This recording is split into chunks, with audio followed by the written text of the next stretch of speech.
Saya tunjuk kat korang satu intercom yang cukup mampu milik tapi nampak premium. Ini dia jenama intercom yang baru saja masuk pasaran Malaysia, iaitu jenama Reso. Dan ini adalah model Pilot Pro dia. Kebanyakan features-features intercom yang premium, yang harga mahal-mahal tu, ada juga dekat intercom Reso Pilot Pro ni. Sebagai contoh, dia menggunakan mesh connectivity, maknanya connection dengan kawan-kawan korang akan lebih cepat dan jelas lah.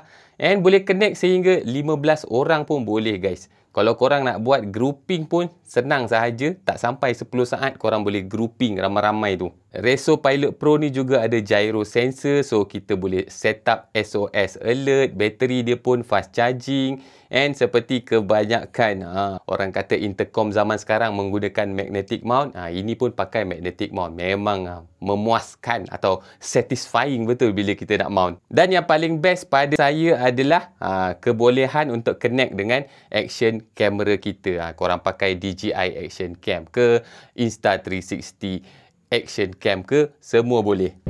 So senang lah korang nak vlog macam ni kan. Tak payah nak set up mikrofon lagi dah. Betul? So kat tangan saya ni adalah Reso Pilot Pro.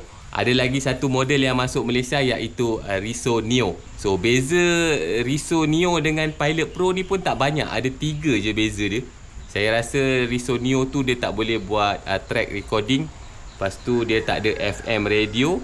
And dia tak ada gyro sensor untuk SOS. Lain-lain semuanya serupa sahaja. So tak banyak beza. So kalau korang rasa korang tak perlu 3 benda tu, korang beli je lah Reso Neo.